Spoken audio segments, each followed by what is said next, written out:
This error message can pop up when you try to move files. However, do not panic, as there's still a way to recover your data.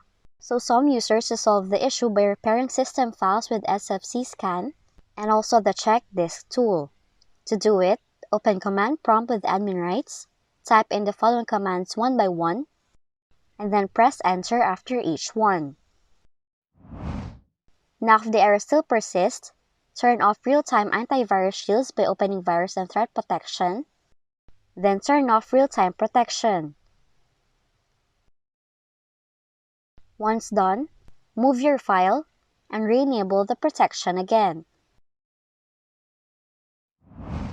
Now lastly, try to format the external drive, but this is suggested only as a last resort.